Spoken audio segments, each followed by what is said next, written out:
Hi, I'm Shayla. And I'm Jared.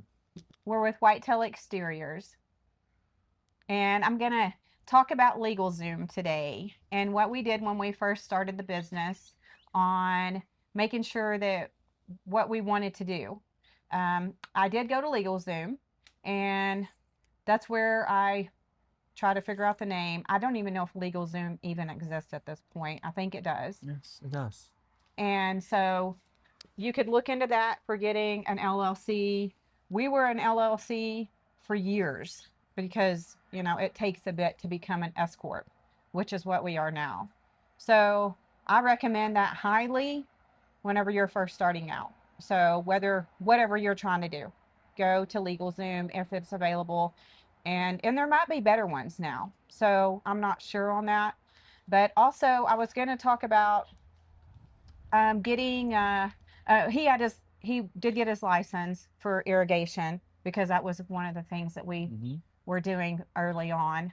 So, and then Yeah, how did we figure out the legal side of the business? I mean, well, you already I already knew I based was on your past experiences. yeah, I owned a plumbing company, so it was in my name. And then I had a salon that I put in my name, and then this business. So, I mean, I already knew basically. So, I've been dealing with QuickBooks for years, and I highly recommend that. I don't know if you can look into that. We did in the beginning of Whitetail, we did a Yardbook. So, for invoices Well, when we first started. it was So, for their free service. You can pay for them, and they're still around, I believe, today too, because we signed on and looked at it because it's been so long since we've used it. But it was good for it was really good to use for something that was free. That even their free service, and by no means is this a sponsorship for paid ad yeah, for either any of this. no, no. Be nice if we were though. But I would also recommend even going to um, Walmart or anywhere to get like just invoices and just writing them up yourself and handing them to clients and keeping records that way. Get you a filing cabinet and go from there. I mean, I highly recommend filing and keeping up with everything possible that you can keep up with, especially, um, being an LLC in the beginning. Did we did we operate with the right insurance? Oh, yes, from the very get go, definitely make sure you have a GL. So I think it's highly important. You want to cover yourself from anything because anything can happen. Don't just jump out there without insurance. Make sure that you can cover yourself. Yeah, I mean, because especially what we were doing, we driving around with equipment and trailers and then using it on people's jobs on people's sites, mowing, weed eating. You know,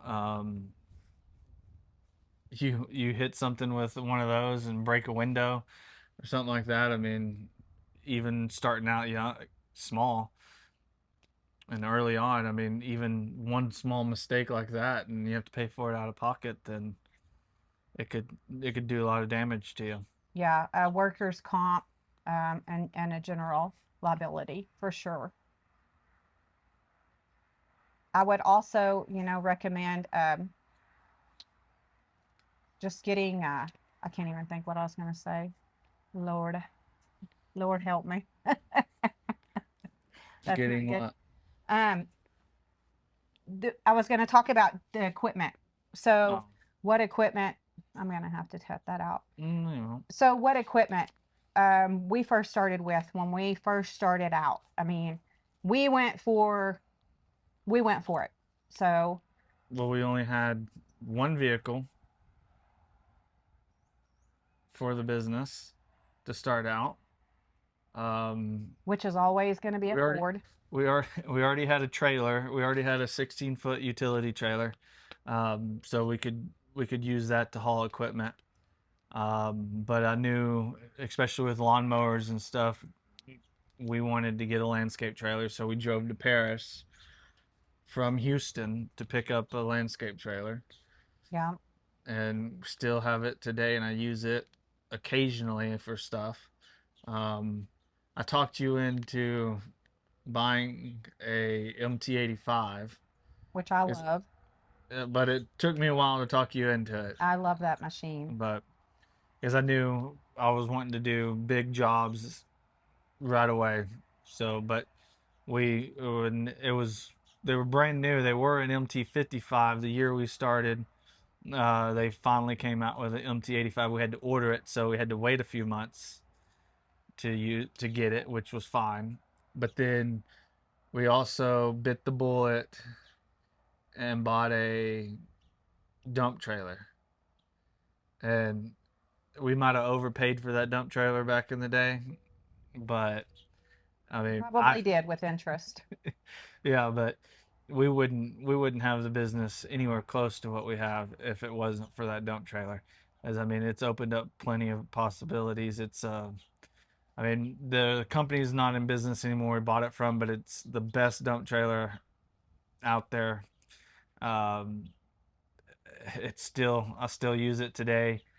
I've had to do a couple of repairs to it, obviously, but still use it today. I pull it 98% of the time because I haul my skid steer with it. I'll haul the excavators with it. You know, and it's just Well, since you brought up the skid, what do you got a skid for? well, I mean, I use the skid steer for all my septic jobs now. Especially aerobic and covering up.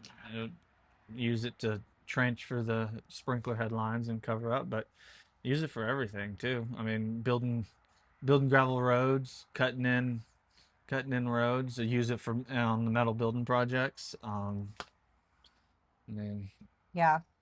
use it for about everything. We still have the MT85 to this day. Hardly use it anymore. I'll use it for the drip systems we put in. Yeah. We kind of got off track here, though. We were talking about early on. Yeah. Well, I know, but you brought up we were talking about equipment. So just, just all the things that you need when you first start out. I mean, just do what you can. But one of our first jobs was doing landscape and putting in sod. And I'm thinking, I don't know how many pallets of sod did we have at that job that we done? I want to say we had probably. I mean, if I remember, A it was a truckload. truckload. It was 18 pallets. Yeah. So, I mean, and I don't know what we would have done without the MT. I mean, because moving the sod, if you Well, know anything about this, it's a lot of work. a full pallet, the MT won't be able to pick up. The MT85 wasn't able to pick up, but I Right. strategically had them when they brought the sod out to lay it out to where it would, as we needed to move them, we could eventually pick them up and move them back as we went. Yeah, we'd have to shift it off onto an empty pallet and whatever. But still, it saved us. But yeah, I mean, it was. I think we paid 40 something $1,000 at the time for that MT compared to a skid steer. We didn't really want to buy it off the money. We knew we would eventually need a skid steer, but we didn't want Yeah. to. We didn't want to have that big of a monthly payment because we financed it. But we knew that, and I mean, like I said, it's the most, in my opinion, is the most versatile machine. And if you have a construction business, period, an MT, something like even I mean, Bobcat's great for sure. But Kubota, everyone has now those ride-on mini skid steers, and I mean that you can fit through a gate without tearing stuff down. Um, they don't hardly tear up someone's yard like a skid steer would, and they're just the most versatile machine out there. And I think they come in handy on tons of things. We've driven them through buildings to get to courtyards. I mean things like that. So they fit in a lot better.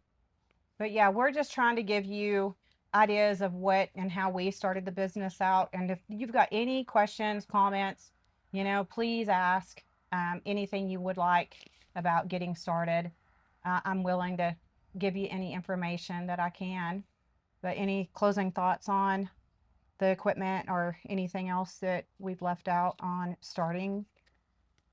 No, I mean, you could go the route of renting equipment. We still rent equipment all the time. But you know, if you can actually if you're going to use it a majority of the time, it's going to pay for itself. So, I mean, if you can afford a payment or pay outright for it, then do so on anything you're going to use.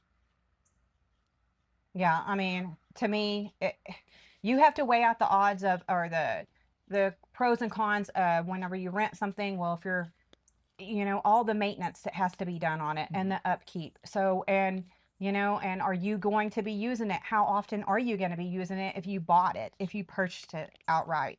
So I mean, and that's what you got going. What you might have a ton of work set up, and it may be in your best interest to go out there and just buy a machine. So but I think it's up to you and what your needs are. So but we look forward into talking with y'all in the next video and letting y'all know the beginnings of everything we've gone through with Whitetail Exteriors. And please like and comment again, share, and we'll see you on the next one. Hasta luego.